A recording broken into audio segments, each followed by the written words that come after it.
Decime por qué. Muchas preguntas y algunas respuestas. Decime por qué.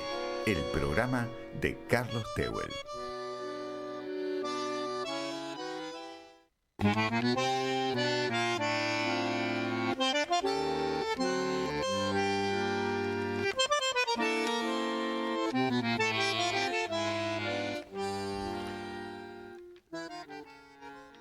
Los antecedentes de la creación de la Asociación Internacional de Psicoanálisis fueron las famosas reuniones de los días miércoles llamada Sociedad Psicológica de los Miércoles, primer círculo de la historia del movimiento psicoanalítico. Allí se reunía Freud con los primeros discípulos. Contaba en ese momento con 23 miembros, de los cuales 17 eran médicos. No había ninguna mujer. Duró esta sociedad de los miércoles desde 1902 a 1907. En 1908 se realiza en Salzburgo la primera gran reunión, ya con 42 participantes. 2 años después, en Nuremberg, se oficializa la Asociación Psicoanalítica Internacional. Es decir, que han pasado 115 años desde que Freud y sus discípulos realizaron el primer Congreso Internacional, como ya dije, en Nuremberg, hasta el último Congreso de Lisboa, realizado la semana pasada, estos días, que llevó como título El psicoanálisis, un ancla en tiempos caóticos. Y de acuerdo al libro de Elizabeth Rudinesco, que se llama el libro Freud en su tiempo y en el nuestro, allí la autora documenta las distintas escisiones que tuvo Freud a lo largo de su vida con discípulos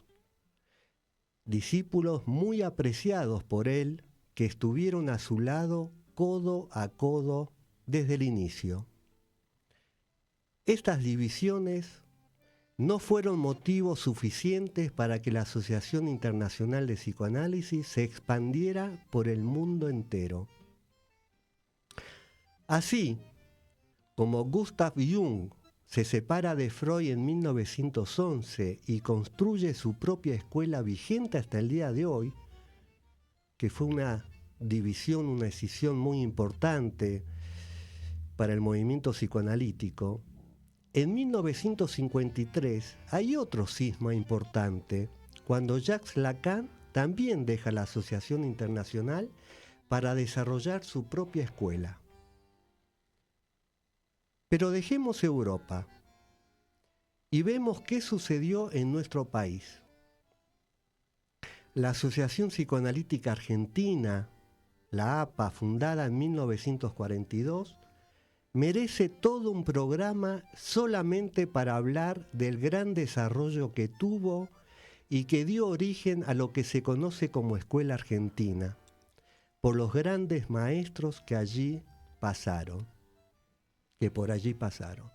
Reitero, amerita un programa especial que lo estoy pensando para hablar del gran movimiento psicoanalítico desde 1942 hasta el día de hoy.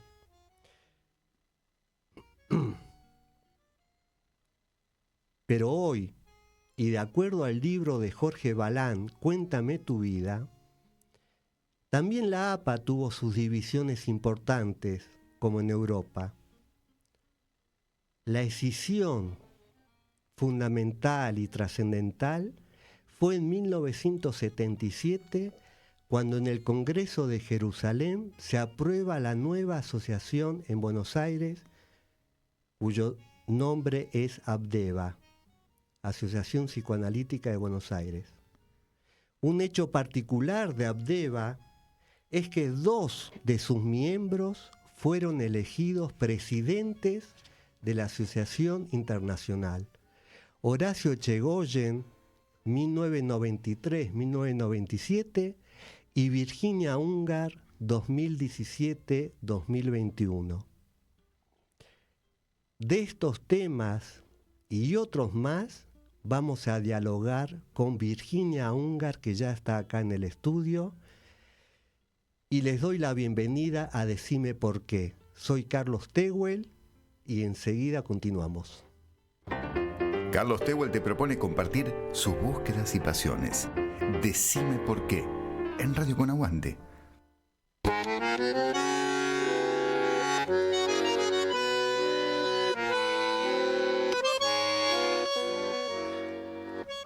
Hola amigos, amigas. Segundo programa de la segunda temporada de Decime por qué.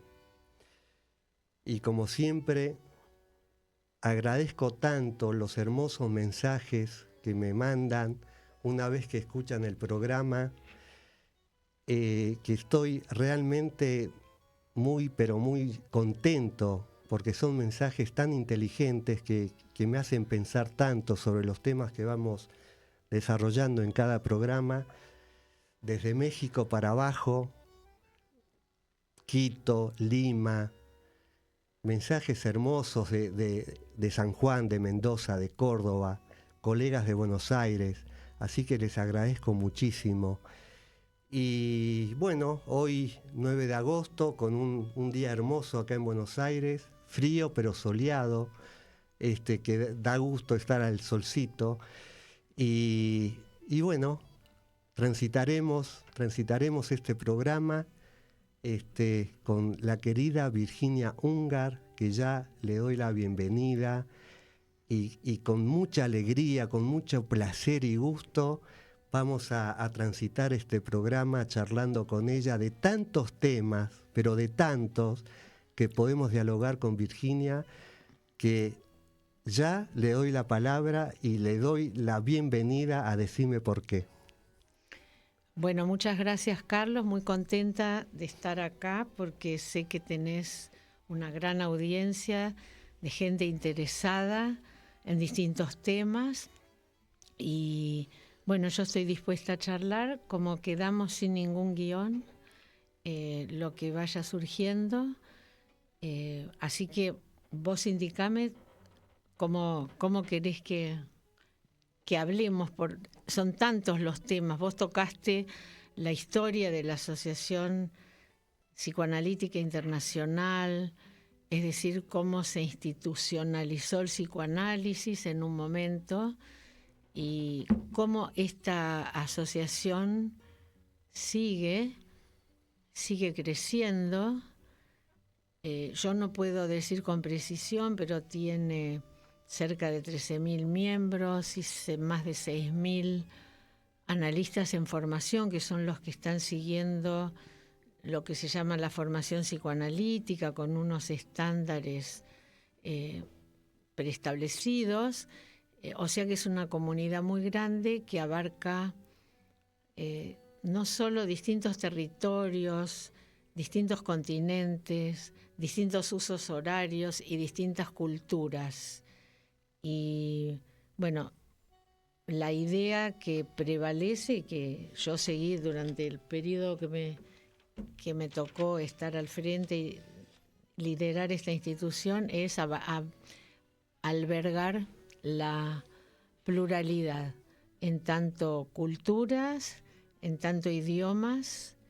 Ahora voy a contar una novedad, en tanto por eso diferencias de horarios, maneras de ser, donde tenemos que convivir no es tolerando, una vez me corrigió una colega, es sosteniendo las diferencias y haciéndolas trabajar. Ese es el espíritu de una asociación internacional. A mí me tocó ser la primera mujer presidente en la historia. Sí, lo iba a decir. Dale, sí. Decilo vos. Bueno, lo digo yo porque sí. Realmente, es un hito que fue para vos haber sido la... Y vos sabés que yo estaba convencido que la hija de Freud, Ana, ella había sido presidenta de la IPA, Y cuando, bueno, estuve investigando para el diálogo contigo hoy, ahí me doy cuenta que fuiste la primera presidenta mujer. Qué orgullo para vos.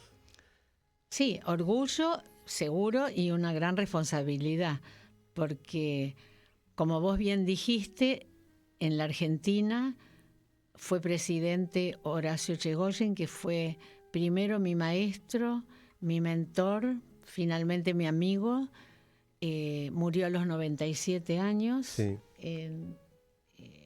Y acá en Buenos Aires, y hasta el final siguió teniendo el espíritu de siempre, curioso, lector, apasionado, y fue uno de los que no tenía yo en mis planes convertirme en presidenta de la Asociación Psicoanalítica Internacional, pero un grupo de gente y él me estimularon a presentarme.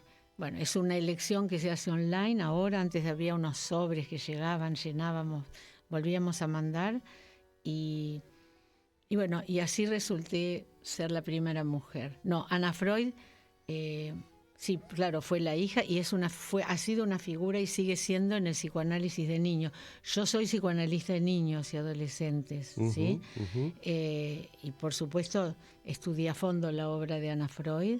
Me he dedicado más a lo que se llama la escuela inglesa de psicoanálisis, pero Ana Freud tuvo una importancia enorme. Y por otro lado, aunque no hubieron mujeres en cargos como el de presidenta, hubo muchas mujeres psicoanalistas desde el comienzo. Ana Freud, Melanie Klein, Esther Vick, puedo nombrar muchas, por lo menos 10. Pero, a ver, cuando yo resulté elegida presidenta, en el 2015 fue, en el 2017 tomé la función en un congreso que se hizo en Buenos Aires, pero de casualidad, no era por el resultado de la elección, porque los congresos se planean con mucho tiempo por delante. Bueno, resultó que era mi ciudad, después puedo contar alguna anécdota más, pero hubo un poquito de revuelo con eso de que yo era la primera mujer. Entonces me preguntaban, ¿por qué crees que tuvieron que pasar 105 años? Porque fue fundada en 1910 y a mí me eligieron en 2015. Y yo contestaba lo mismo que contestaría ahora, que yo no lo puedo explicar eso. Que eso es un tema que me parece que tiene que ver con los expertos y estudiosos en ciencias sociales, pero sí puedo decir, y esto tiene que ver con tu reflexión sobre Ana Freud, que en la época en que nació el psicoanálisis, en plena modernidad, el lugar del hombre era central, tanto en la familia como en la vida pública. Era central y alrededor de él, digamos, giraba todo lo demás. Ya sabemos, bueno, la historia de Freud y su relación con las mujeres, la famosa anécdota de que vivía con ellos su cuñada, la hermana de Marta Bernays, y tocaba el piano, y como a él le molestaba para trabajar, hizo que retiraran el piano. Pero yo no tengo un espíritu crítico, no soy de las que, o los que piensan que Freud y la mujer y la discriminaban. Yo creo que hay que situarse en el contexto de cada época, y esta era la organización social del momento. La mujer no tenía un rol central. Para mí hubiera sido impensable que dirija una asociación de esta magnitud. Lo que sí no sé es por qué pasaron 105 años. Así es. Pasó un poco mucho. Un poco mucho, ok. Bueno, antes de continuar con Virginia dialogando, está sonando mi teléfono, no sé si hay algún mensaje ya. Les quiero recordar que pueden mandar mensajes o preguntas al 156-458-2105 y que estamos en Instagram en @decimeporqué. Bueno, antes de continuar, entonces vamos a escuchar una hermosa canción, Charly García, Inconsciente Colectivo.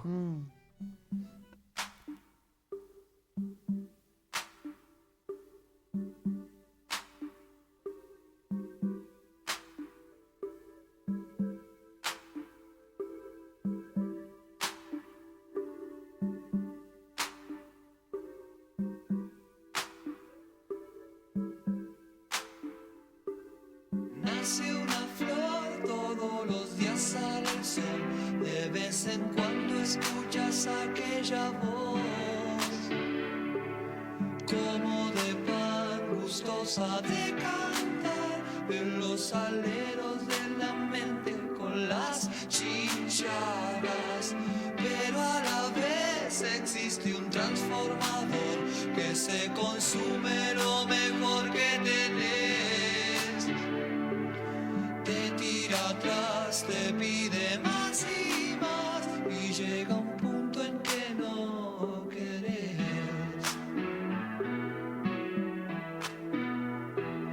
Mamá, la libertad siempre la llevarás dentro del corazón. Te pueden corromper, te puedes olvidar, pero ella siempre está.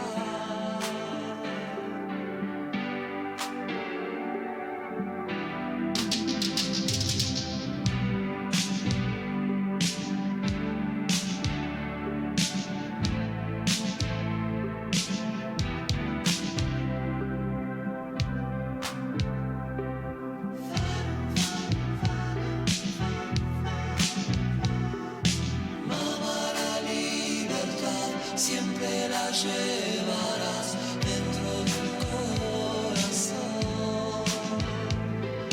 Te pueden corromper, te puedes olvidar, pero ella siempre está. Ayer soñé con los hambrientos, los locos, los que se fueron, los que están en prisión.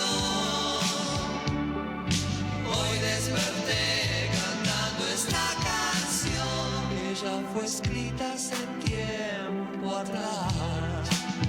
Es necesario cantar de nuevo una vez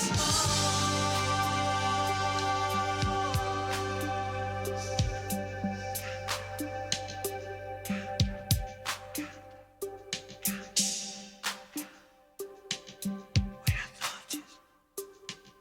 Felices sueños.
Bueno, qué canción. Charlie siempre presente, hablando de la libertad, ¿no es cierto? Y el psicoanálisis que tiene que ver con la libertad del sujeto, ¿no? Son tantos los temas que quiero hablar con Virginia. Por ejemplo, yo dije que el primer congreso en Nuremberg eran 42 los miembros y acabas de decir que ya hay 13.000 miembros en todo el mundo de la Asociación Internacional. Ahora, me llama la atención, no sé si es común, vos lo sabrás, si del mismo país en tan poco tiempo hubieron 2 presidentes de la Asociación Internacional. Entonces, me gustaría que esta reflexión tuya, ¿por qué Argentina en tan poco tiempo tuvo 2 presidentes de la Internacional? No es común. Las presidencias rotan cada 4 años por 3 continentes. Europa, Norteamérica, que incluye Estados Unidos y Canadá, y Latinoamérica. Latinoamérica ingresó más tarde, no como psicoanalista, sino al sistema de rotación de presidencias. Por eso Echegóyen fue el primer presidente argentino en la historia, el primer latinoamericano en la historia también. Ujú. Es más joven, como es más joven Latinoamérica. Estoy pensando en la canción que acabamos de escuchar. Yo no sé de qué año es, Inconsciente Colectivo, del genio de Charly García, porque no se puede decir otra expresión. Debe ser más o menos 82, 83. Claro, fíjense, hace tantos años ya, y hay una canción que además se hizo célebre, famosa, que circula, donde tiene como título la palabra inconsciente, lleva la palabra inconsciente. Eso da una idea de cuál es el impacto que tuvo el psicoanálisis en la Argentina.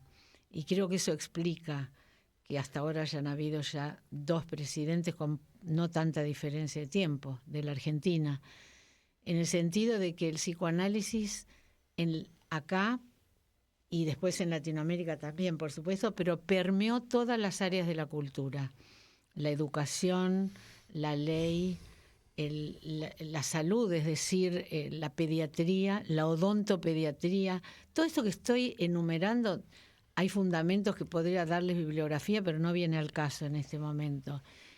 Yo les quiero, por ahí es una anécdota un poco simple, pero una anécdota que yo imagino, como les diría que en ningún otro lugar del mundo, si alguien entra a una escuela pública en este momento, en la ciudad de Buenos Aires o en alguna provincia de la Argentina, y entra a una sala de chicos de 10 años y pregunta, ¿ustedes saben lo que es un analista? O dicen un psicólogo, levantan la mano mucho más de la mitad. Uh-huh. Es decir, el psicoanálisis, yo lo digo así, permeó la cultura.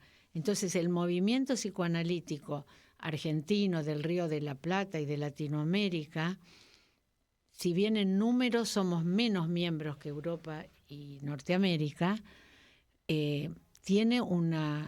entró dentro de la cultura, forma parte de la cultura, que un cantante como Charly García, por eso vino bien escuchar Inconsciente Colectivo, hable del tema hace 40 años.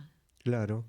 Hace 40 años. Hace 40 años indica que otro tanto de años atrás, porque se fundó la APA en 1942, sí. Y se fundó con algunos psicoanalistas que emigraron huyendo del régimen nazi, de lo que Hitler estaba haciendo en Europa, y se encontró con algunas voluntades como Pillon Rivière, Arminda Verasturi. Yo hablo de Racker, de Garma, de Mary Langer, a quien conocí personalmente porque soy muy amiga de sus hijas.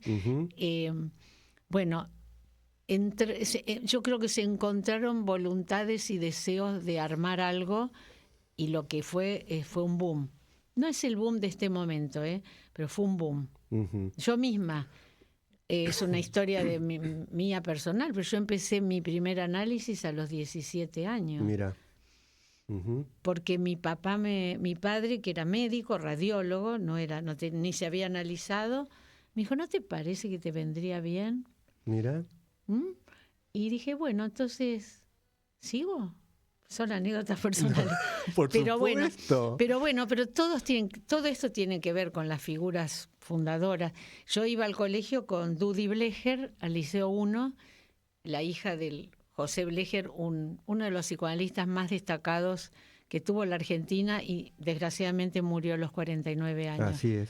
Pero entonces papá habló con José, Mira. papá de mi amiga, sí. Y José le dijo que vaya a verlo un sábado, como hoy, un sábado a la tarde. Ah, mira. Y me recibió, y esa entrevista nunca me la voy a olvidar, forma parte de mi ser psicoanalista. Me acuerdo hasta los colores, la biblioteca atrás de él, cómo entraba el sol por la ventana. Me explicó lo que era el psicoanálisis, con lo que me iba a encontrar, que muchas veces no iba a tener ganas de ir, y ahí me refirió a una colega de él, no me tomó él en análisis.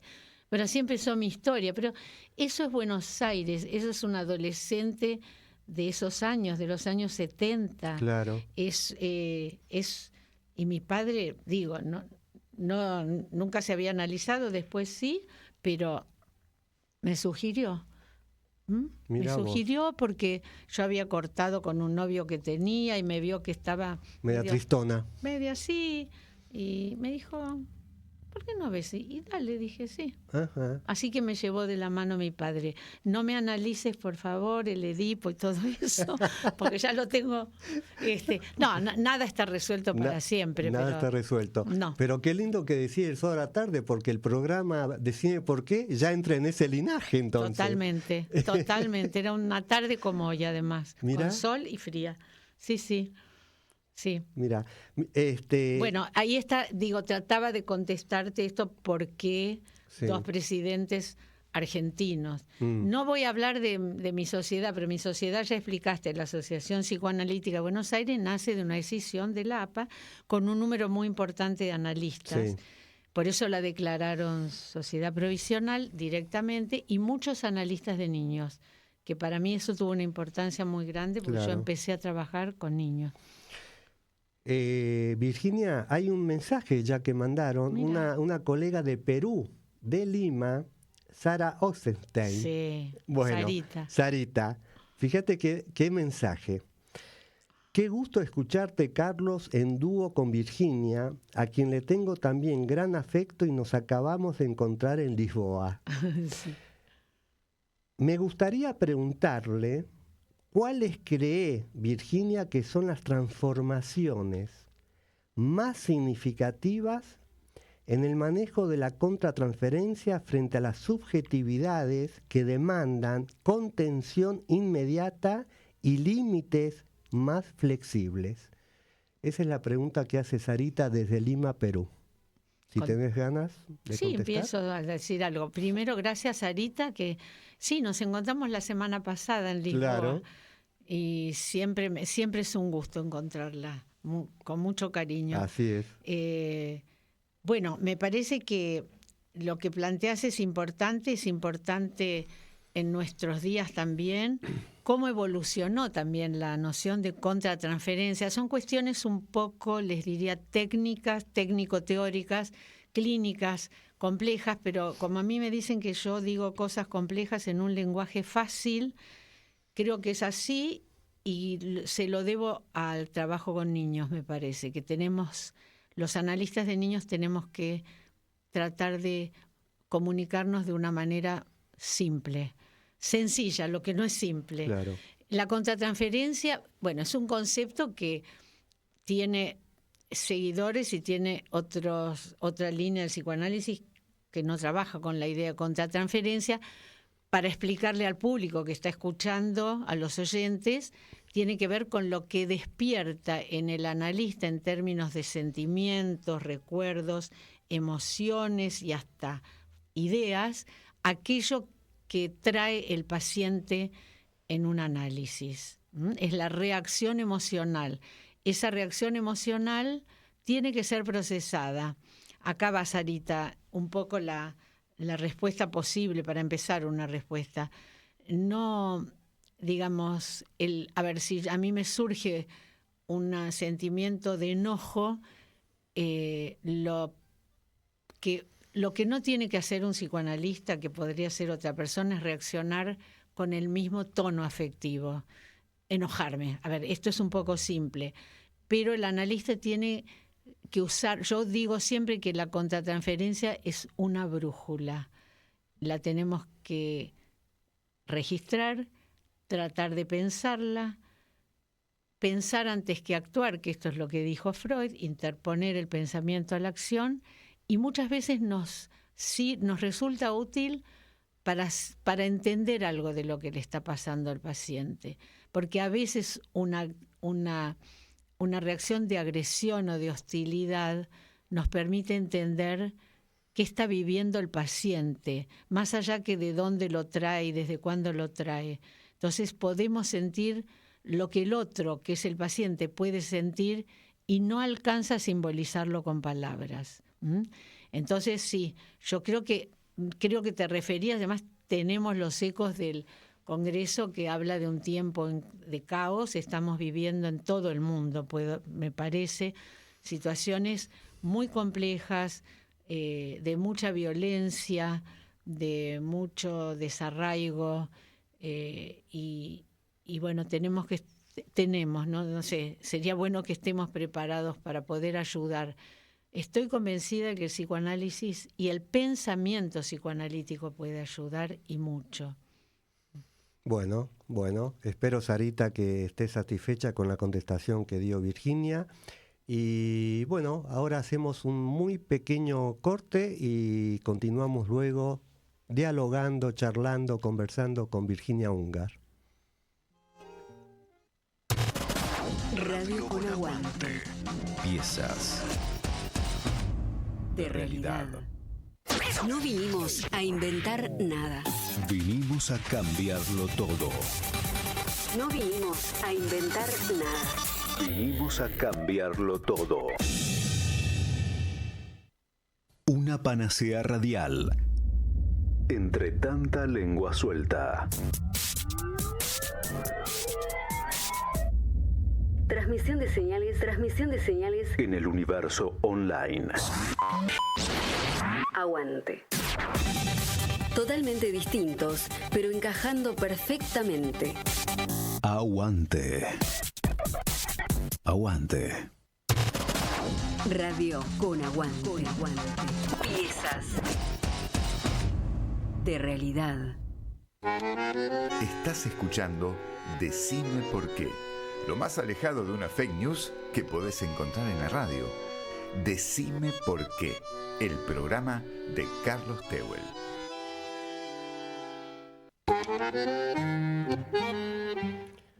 Estamos de vuelta con Virginia, y Virginia, me hiciste pensar, lo nombraste a José Blecher, me hiciste pensar algo que, a ver cómo lo pensás vos. Lo primero, ¿por qué Buenos Aires tuvo tanto desarrollo en el psicoanálisis? Pero tanto que de acá se irradió el psicoanálisis a toda América Latina. Es decir, fue fuente, ¿no es cierto?, de grandes desarrollos teóricos. Eso por un lado. Y por otro lado, hoy en día, todos los maestros que tuvimos, que han aportado tanto, si uno va a la Facultad de Psicología, ni se los nombra. Es decir, que por un lado, en los orígenes, hicieron grandes desarrollos. Pasaron estos años, no sé, del año 42, son casi 80, creo, 80 años, un poquito más, y uno va a la Facultad de Psicología y no existen estos maestros. No sé si porque somos un país colonizado tenemos que siempre hablar de los grandes psicoanalistas de afuera, pero ¿por qué se dejó de lado a esto que se llamó la Escuela Argentina de Psicoanálisis? Bueno, mira, la primera pregunta, ¿por qué tuvo un desarrollo tan grande? Sigo diciendo lo mismo, no podría explicarlo yo. Yo tengo algunas ideas, por ejemplo, en el campo del psicoanálisis de niños, que la Argentina fue pionera. Por supuesto que se replicó y esto vinieron a formarse de otros lugares de Latinoamérica y desarrollaron mucho. El psicoanálisis de niños creció de una manera exponencial y bueno, estaba Arminda Verasturi, que fue la pionera. Voy a hacer un pequeño paréntesis para dar una noticia que me asombró. Bueno, acaban de traducir un grupo de Estados Unidos, de analistas de Estados Unidos y de Panamá, traducir el libro de técnica de análisis infantil clásico, que acá me parece que no se reeditó tampoco. Claro. Acaban de traducirlo y va a salir por Routledge en inglés. Después podemos hablar de eso. Pero bueno, yo creo que acá hubo una combinación de la pasión, que yo creo que es lo que tiene que existir para que uno pueda seguir trabajando aún en medio de grandes dificultades, de los que llegaron de Europa, además con una situación traumática y terrible como era escaparse del nazismo, y algunos analistas, psiquiatras, Pichon Rivière, Arnaldo Raskowski, podemos nombrar algunos que fundaron, Sí. Creo que Arnaldo fue fundador. Sí, fue fundador. Yo creo que en la vida en general se trata de encuentros, eso es mi manera de ver, son encuentros de la madre con el bebé, las parejas son encuentros. No sé si el que busca siempre encuentra, creo que se encuentra. Eso fue un encuentro de personas apasionadas en un terreno fértil. Uh-huh. Esta es una idea personal. Yo creo que la Argentina, estábamos hablando un poquito antes de empezar el programa sobre las historias de nuestras familias, Carlos Así y yo, es. somos un país de inmigrantes.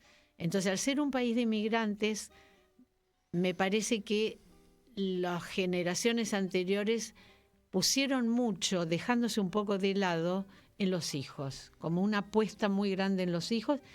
Y bueno, y también le ofrecieron esas posibilidades a sus hijos y bueno, y así se produjo lo que te decía, que se permeó la cultura.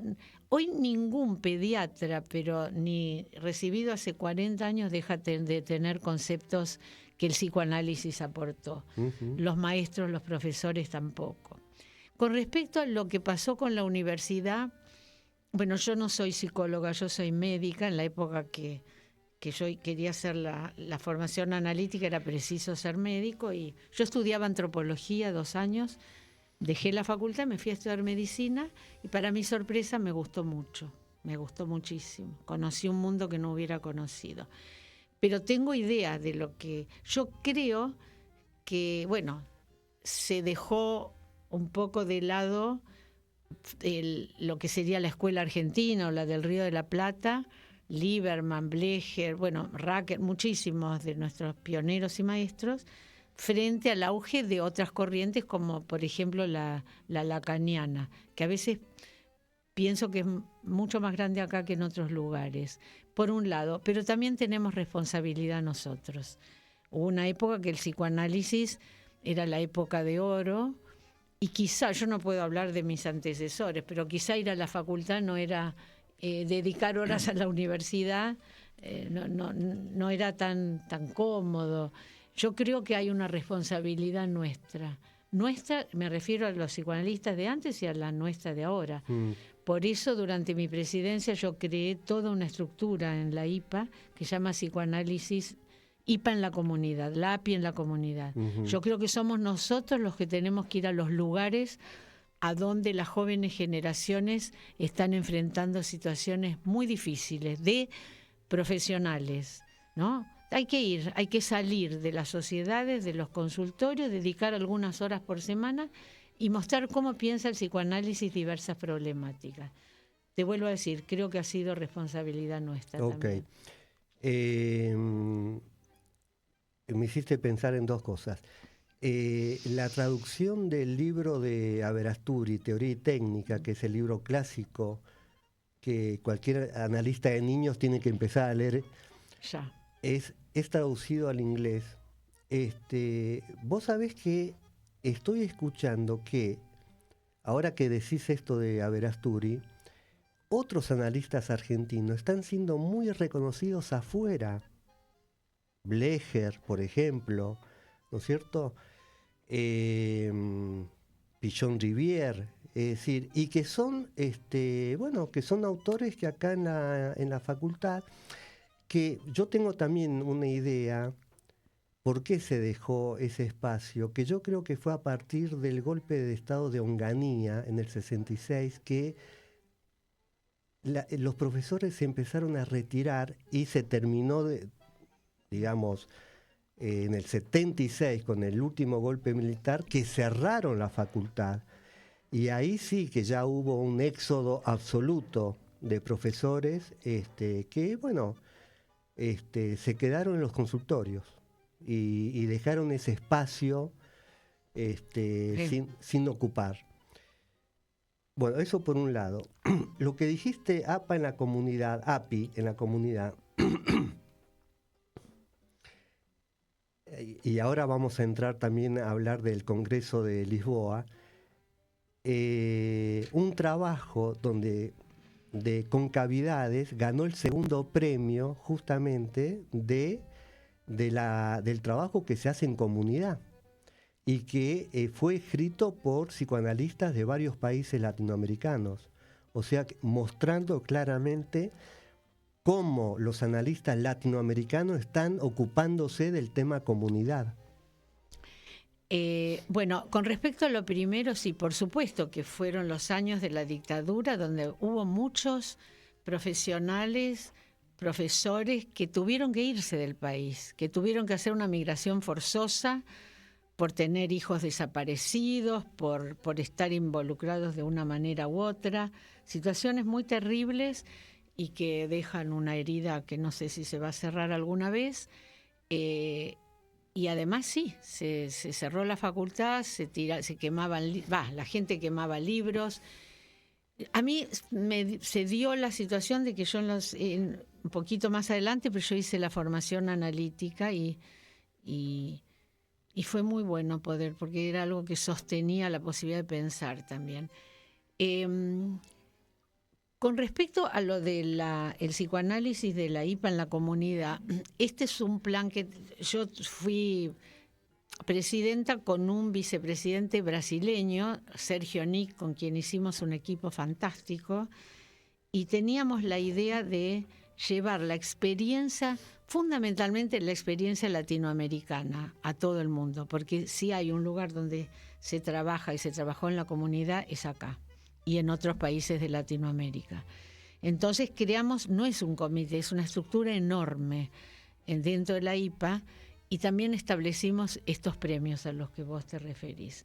El primer premio, cuando yo fui presidenta, había varias categorías, no importa, hay varias categorías. Había uno que es el premio de la presidenta, justamente se lo llevó Perú, con un programa que se llama Psicólogos Contigo, que es un programa enorme. Lo recibió María Pía Costa en ese momento, que ahora es miembro del board, y era una pequeña suma de dinero, pero que para ayudar a un trabajo con los maestros en la comunidad, en el campo.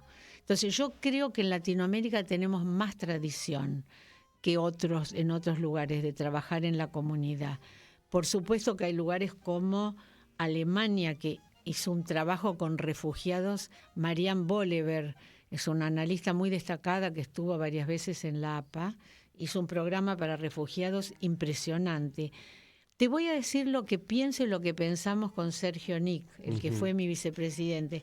Creo que al establecer esto y largar esta ¿cómo se llama?, propuesta de premios, hicimos un mapeo de todo lo que se está haciendo en el mundo.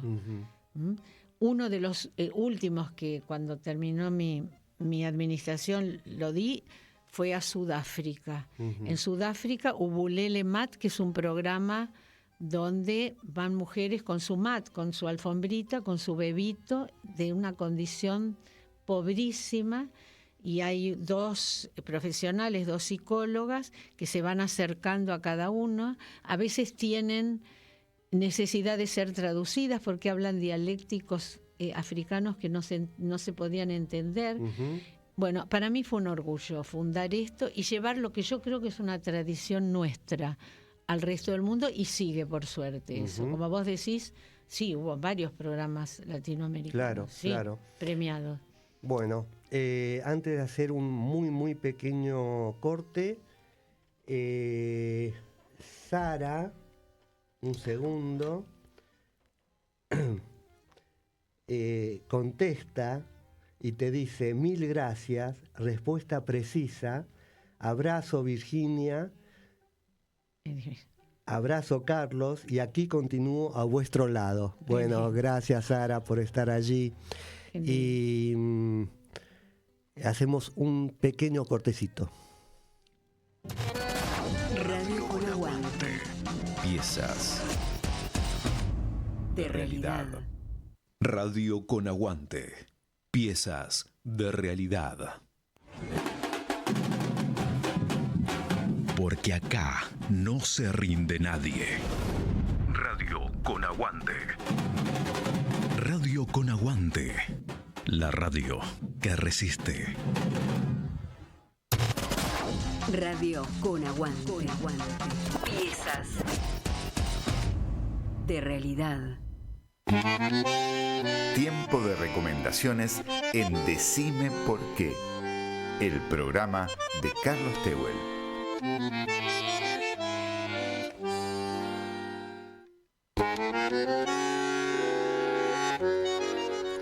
Seguimos charlando. Le cuento a Virginia que las recomendaciones de los últimos minutos del programa es respecto a libros, obras de teatro, películas. Pero hoy recomiendo continuar el diálogo con Virginia. Espero que estén disfrutando como lo estoy disfrutando yo. Y qué gusto tenerte, Virginia, acá en Decime por qué. Bueno, me gustaría ahora, si podés, hacer como una pequeña reseña del último Congreso de Lisboa que acabas de llegar y tuviste una participación muy, pero muy activa. Y bueno, si querés contanos también tu tema de investigación en los últimos años es las nuevas masculinidades. Uh-huh. Bueno, Bueno, en primer lugar, sí, llegué este domingo de vuelta del Congreso. Por suerte, hoy ya es sábado, ya estoy recuperada del cambio de hora. Fue un congreso con 1.700 participantes y hubo muchísimas alternativas que uno podía elegir a dónde ir.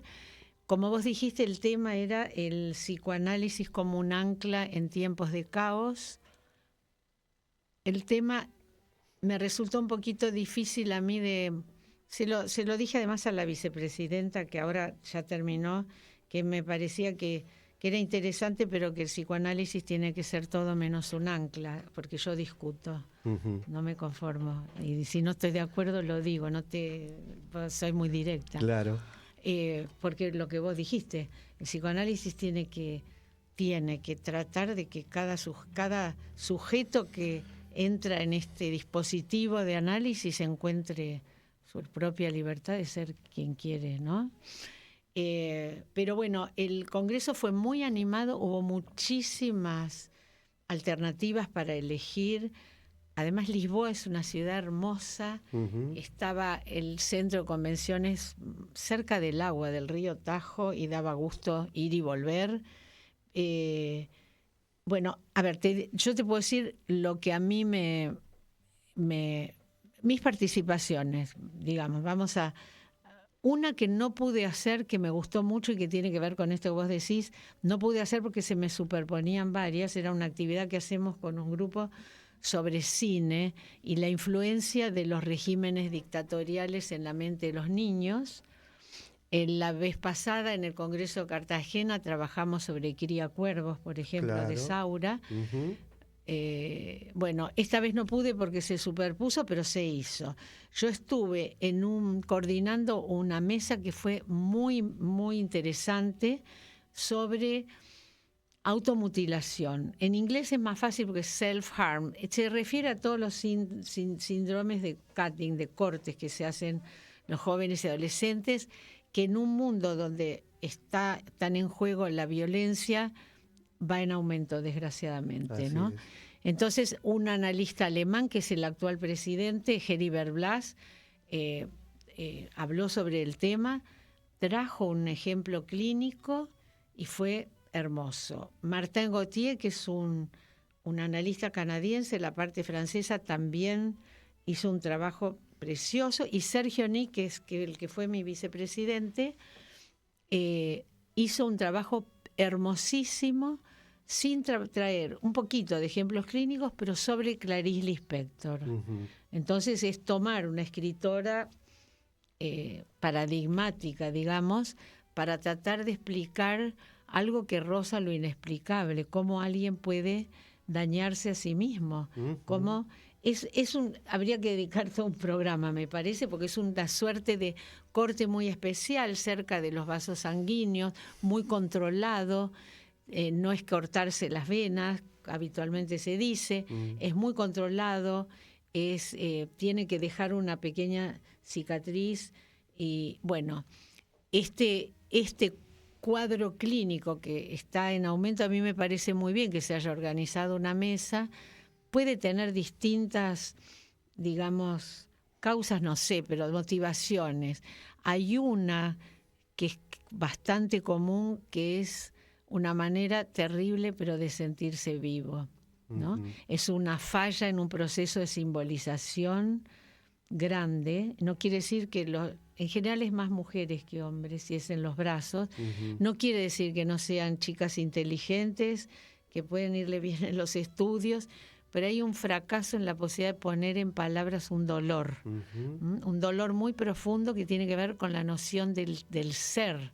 A mí no me gusta mucho ahora usar identidad porque está muy en controversia la noción en psicoanálisis, que viene también de la controversia en filosofía de la noción de sujeto. Pero esa noción del ser, que no es la manera, y varias lo dicen, yo he tenido experiencia, que es la manera de sentirse viva. ¿Qué más me preguntaste? Ya me pierdo yo misma. Tu tema de investigación en los últimos años sobre las nuevas masculinidades. Sí, el tema en realidad arranca con que yo fui la primera mujer presidente. Ninguno de nosotros nos enseñaron cómo liderar organizaciones, instituciones. Tenemos que ir aprendiendo sobre la marcha. No hay ningún seminario que explique esto. Claro. Por ahí tendría que haber, pero vas aprendiendo sobre la marcha. Y el tema de la mujer, yo había leído algo, pero coincidió, por supuesto, a ver, los escritos feministas no nacieron en el psicoanálisis, nacieron en las ciencias sociales, y el psicoanálisis los tomó y los enriqueció. Ahora, justo yo asumo en 2017, cuando es el movimiento por los derechos de la mujer, tiene un pico, sobre todo en California con el Me Too, se dio una conjunción planetaria, no sé cómo decirlo. Uh-huh. Yo asumo como primera mujer. Empieza el Me Too, los movimientos de Ni Una Menos que habrían arrancado en el 2013, pero yo asumí en el 2015, claro. Las marchas, la despenalización del aborto, las marchas, la ocupación de las calles, como dice Judith Butler, que es una antropóloga, socióloga, no es psicoanalista, pero ella dice, es complejo, pero dice que la ocupación de las calles por los movimientos de la mujer, que después se agregaron los hombres, son performativos. Yo te quiero dar un panorama de a dónde aterrizo yo. Entonces yo aterrizo en una circunstancia histórica que me obligó a mí a estudiar, por suerte. Me obligó a leer mucho, a estudiar mucho y a participar mucho en distintos congresos, conferencias. Una en Los Ángeles en el 2018, ahora por ahí 18, en Washington, y otra más. Una era sobre el techo de cristal, por ejemplo. Tuve que ponerme a estudiar economía feminista. Mira. Y otra fue sobre retomar la pregunta famosa que parece haber ocurrido en una sesión de análisis de Marie Bonaparte con Freud: ¿qué quiere la mujer? Entonces, eso, te digo, mi línea de investigación sigue siendo siempre el psicoanálisis de niños y adolescentes, que es mi pasión y está en mi corazón. Pero me fui bastante para el terreno del lugar de la mujer, y así llegó también, esto fue en la pandemia, una reunión en la que en mi sociedad se hizo. El que me acompañó siempre es el Comité de la Mujer y Psicoanálisis, que se llama COWAP en la API. Y bueno, y así llegamos al tema de las masculinidades, porque es importante, por supuesto, estudiar la mujer, las feminidades. En 2019 hicimos un congreso con un récord de asistencia en Londres sobre lo femenino. Y la invité, que me decían que no iba a aceptar, pero aceptó y la conocí, es una persona excepcional, a Julia Kristeva. Ajá. Y ella dio la conferencia inaugural. Claro, en el Congreso de Londres. Claro, sí, en el Congreso de Londres. Con lo cual establecí una relación, la conocí y sigo intercambiando. Por ahí este año, en algún momento, si tengo que viajar, la voy a ver, me voy a encontrar.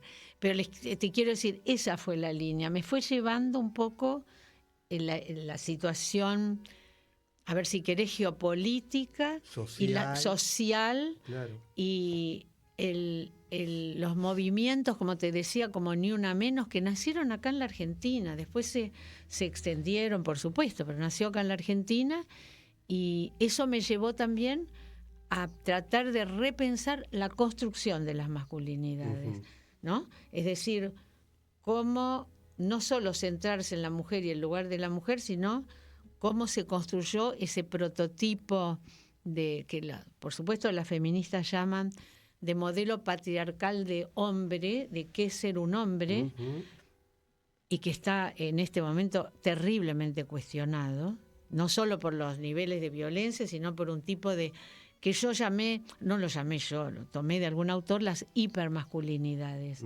Es algo, ese modelo coagulado de que ser hombre, ser fuerte, tener músculos, hablar fuerte, no importarte la opinión de nadie más que la tuya, tener buena presencia, mucho músculo, tener sexo, nunca decir que no, porque si no, no sos macho. Y me parece que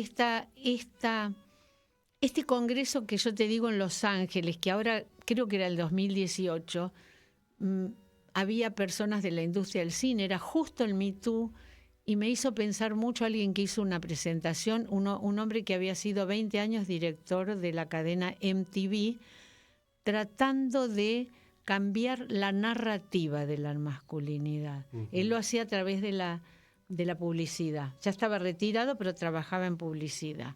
Entonces, las publicidades y las de esa época son terribles, claro, ¿no? Manejando autos caros. Por supuesto, ¿no? Esas publicidades. Las publicidades del tipo de hipermasculinidad. Hay algunos colegas míos que lo llaman masculinidad tóxica, pero no sé, a mí no me gusta. Bueno, por ahí anduvo y sigue un poco mi interés, ¿no? Ajá. Qué rápido que se ha pasado esta hora, increíble. Y como hemos hablado, hemos citado Viena, hemos citado París y Lisboa y Buenos Aires. Y yo entonces me voy a despedir con la canción citando a mi patria chica, San Juan. Entonces la vamos a escuchar a Mercedes Sosa cantando Volveré siempre a San Juan. Qué lindo.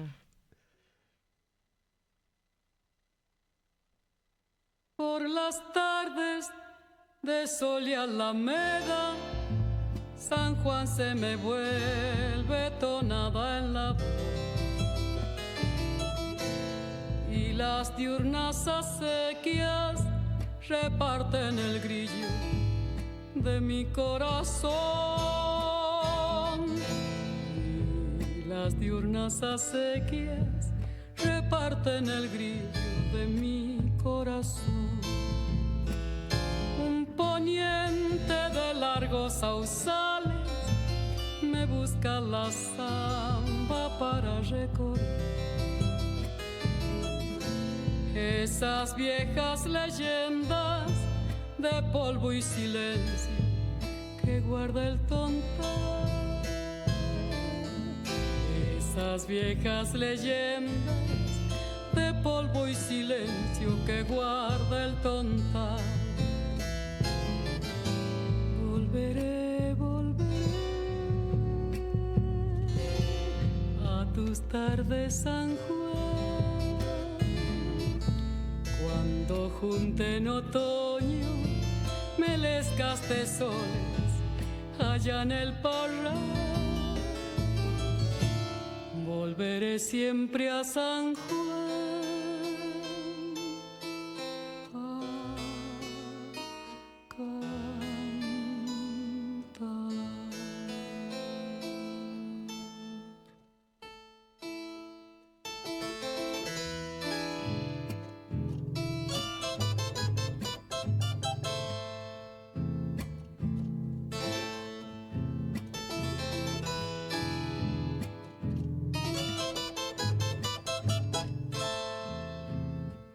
Yo que vuelvo de tantas ausencias y en cada distancia me espera una vez.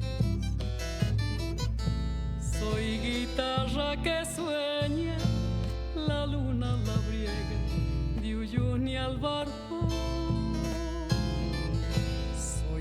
guitarra que sueñe la luna labriega de Uyuni al bardo. Altas sombras de polvo y camino maduran el vino de mi soledad. Cuando el sol sanjuanino, como un viejo amigo, me sale a encontrar. Cuando el sol sanjuanino, como un viejo amigo, me sale a encontrar. Volveré, volveré a tus tardes, San Juan, cuando junte en otoño melescas de sol allá en el parral. Volveré siempre a San Juan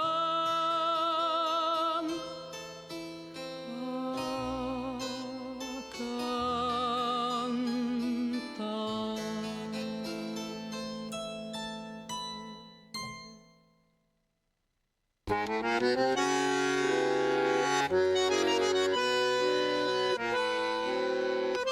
Qué canción, y Virginia no conoce San Juan, No. Así que ya la invité para hacer alguna actividad allá, así que ya vamos a programar para ir juntos a San Juan y que ella conozca esa mi patria chica, que tiene unos paisajes, como dice Mercedes Sosa en la canción, impresionante, Albardón, Uyún, Barrial, hermosísimo, te va a gustar muchísimo, Sí, Virginia. ya te conté que tengo familia. Así Claro. que algún día vamos a ir. Algún día, así que Sí. ya vamos a ir agendando. Amigos, amigas, qué programa, hemos transitado un lujo realmente con Virginia Ungar. Lo he disfrutado tanto, espero que ustedes también. Y bueno, y se ha terminado el segundo programa de la segunda temporada. Y por una cuestión de agenda, el sábado que viene no voy a estar en Buenos Aires, así que nos vamos a reencontrar en 15 días con otro Decime por qué. Que tengan muy buena semana. Chao. Hasta aquí, Decime por qué. Muchas preguntas y algunas respuestas. Decime por qué, el programa de Carlos Tehuel.